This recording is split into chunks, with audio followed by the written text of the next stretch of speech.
Hello, hello. Welcome on into another episode of the Whiskey Crusaders. I'm Will. I'm Sarah. Not Matt. Today we're going to be drinking Roaming Man Rye. Be sure to hit the like and subscribe button and click that notification bell. Matt, give us a little information about this. All right. This is Roaming Man Rye. This is some really cool product here from Tennessee Straight Rye Whiskey. All right. This is made by Sugarland Distilling Company in Gatlinburg. We were given this bottle by the distillery. We also had a lot of cool things before COVID was going to hit. They were sponsoring us to go to Nascar's. They're also the official Moonshine of Nascar.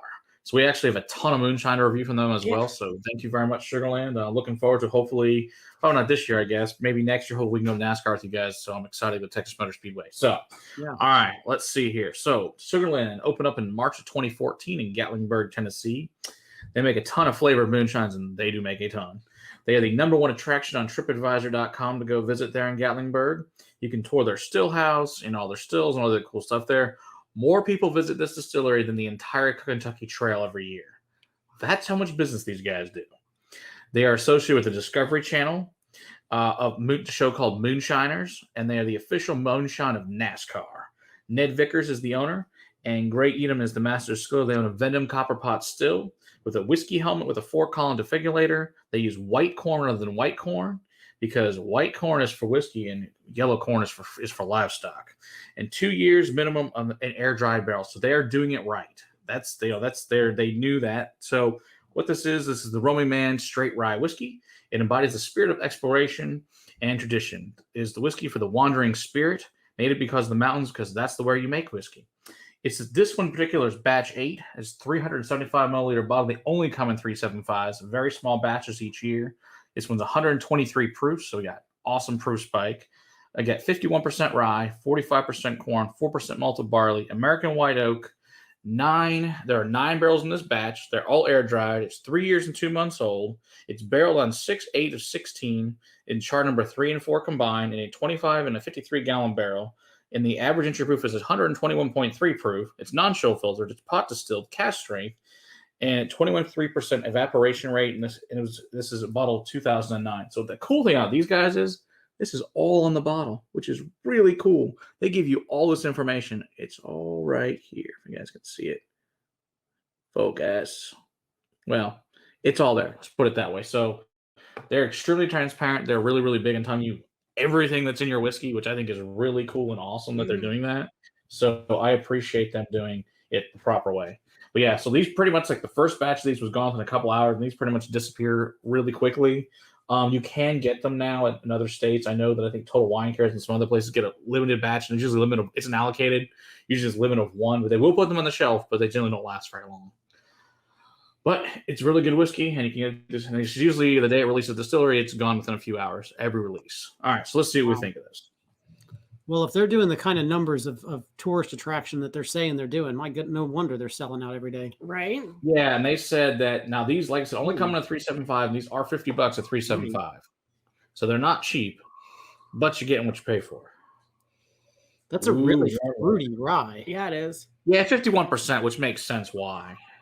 Okay, so this is a lot of corn as well. Yeah, 45% corn. So okay. Warm leather, peaches, black banana, mud, little overripe apple, some pepper, cinnamon, spearmint, pickle. Ooh, I get a little bit of pickle, but not as much as normal. Not for only 2 years. So it's all dill, I guess, for you guys again. It is for me. I'm getting dill a lot of pickle, dill. or is it other pickles? No, it's dill. It's always dill. It's always dill. Couldn't be some. And it's not even really pickle. It's really just the dill seasoning and then mustard seasoning. Mustard seed and dill are what I predominantly find in rye. Yeah, because I had somebody actually ask us, like, when they say pickle, what the hell is pickle? So I was like, you know what? I think it means dill, but I'm going to ask them the next episode we can get it. Yeah, it's dill. It's like, I mean, for me, it's opening up a jar of pickles in my fridge and smelling it.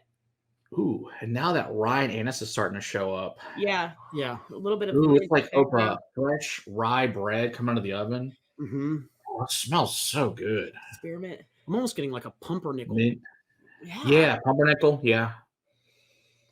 Oh, it smells delicious. And then like a cinnamon swirl bread. Totally. Very cinnamon bready, rain. very yeasty. Ooh. It really is. This is very much down the path of just very heavy bread notes. Dough. Got some dates and plums too now. Uh-huh. Oh, it's so interesting. Yeah, it's Almost fruity. like pumpkin bread, even. Yeah. Interesting. Yeah, to me, this Ooh, this now we smells got cream more. cheese. Oh, yeah. Pumpkin or nutmeg? Matt, is it just me, or does this smell more in line with like a High West Midwinter Nights dram, where it's actually a finished? Close, but you don't have the port on this that you do with Midwinter, so you don't Yeah. get quite those You don't the get super necessarily dark those, notes, yeah, the deeper, darker notes, but it's still down but you those still get fruity some of paths. that in that ballpark. Yeah, smells delicious. All right, let's see what it tastes like.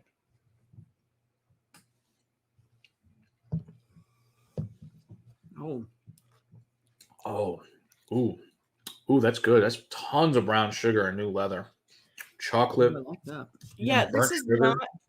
this is not pickle forward on the palate at all. Oh, I like that. It ding. has a little bit of the dill. Char.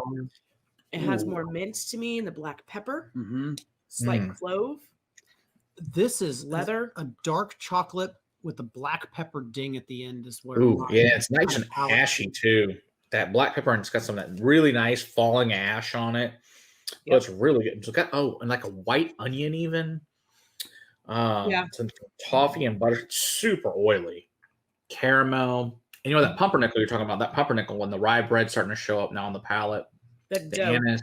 Yep. Oh, it's good. On the palate on first blush, Matt, and tell me if I'm completely way off, but this is the first rye that has gone down the path of Balcones rye to me, Ooh. besides Balcones rye. Yeah. I don't 'Cause know. that to me is a complete outlier. Yeah, go grab it. It really grab is. it real quick. Well, it's that chocolate. It's that chocolate note. Mhm. Yeah, it's that chocolate. Yeah, we're gonna find out momentarily. Let's see here.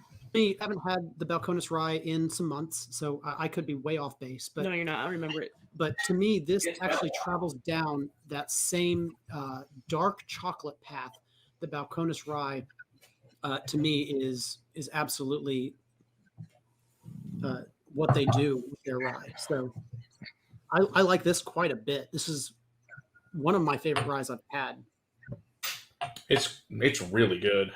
It's very rich. It's It's- very oily. It's different on the nose and on the palate too. It's so different. The palate to me is just so thick and viscous and oily. It tastes much older than 2 years. Yeah. Let's see, is it? I'm not going to say It's it 3 smells years, 2 good. months. One more time. 3 years, 2 months. Okay, it tastes So older than 3 38 months. See, to me, this is getting more into those 6 to 8 year territories, though, as far as the Right, flavor as far goes. as flavor, is that pickle usually sticks out for us on the younger rye. Mhm. All right. So This on the definitely balcony is not strong. like super fruity compared to this. Oh, really? Even more so? Yeah, that's crazy.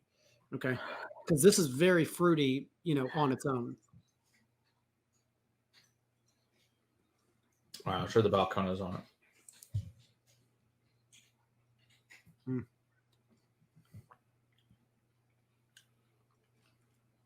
It's got some similar notes, but the balcony still has a lot more chocolate and espresso notes than this does. But this is a really good rye. Espresso. Yeah. That's what it's missing. It's missing the Coffee. espresso. It's Mhm. missing the coffee note that Balcones has. But yeah, it does start in the same direction though. Okay. Good to know I'm not crazy. Oh, this is Almost really like- tasty. Not 100% gone yet. Just going down the path. Slowly. I'm excited. They got. I know they're still working on a lot of cool new projects there at Roaming at Sugarland that are going to be in their other whiskeys they're making. So if this is their first whiskey, I can only imagine what their other stuff's going to be like. Yeah, I'm kind of interested to see what else they're going to be coming out with. Yeah, me too. I'm very excited. This is Good. delicious. For a rye, this is good. For This good. people This who don't young. enjoy rye. For people who don't enjoy rye, this So is good. so that's going to mean that it also is going to be a very atypical rye. It's not going to be down home plate for rye because we don't enjoy down home plate for rye Exactly. typically.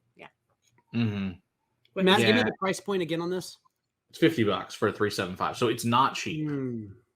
But but also at the same point, otherwise it'd be 100. So if you buy it at $750, so approximately. But this way at least you only spend $50, you get $175. Is loving it. Hopefully you can go back and get another one if they're not gone. It is really good. I think they did a great job. And the good thing that I like is they're super transparent. They know that you use air dried barrels. They're doing everything the right way.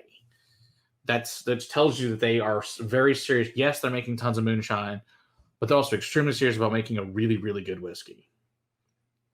And in fact, oh my gosh, we'll have to do it when we get the when they gave it to us, the unaged version of this in those little mason jars. You guys still have that? Those little mason jars of it. When we review that, we'll compare this to it, the unaged version, to see what we think of it when it turns into this. I think it'll be a really interesting experiment. Yeah, I think so too. And then hopefully we're supposed to be doing some dinners with them when all this crap ends. They got a lot of cool plans with Sugarland with us, so I'm very excited about that. Yeah, so. Excellent. All right, well, a hell of a first whiskey to put out. That's for damn sure. Yeah, I agree. Yeah, well, thank you again, guys. I think Ashley was the rep that sent it. We really appreciate this. But yeah, great job, guys. It's fantastic. All right. Don't forget to hit the like and subscribe button and click that notification bell. And until next time, keep on crusading for better whiskey in your glass. Cheers. Cheers.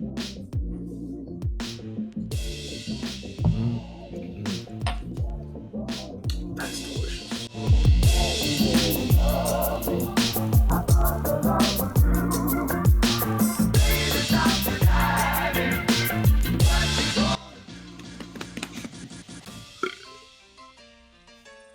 Seriously?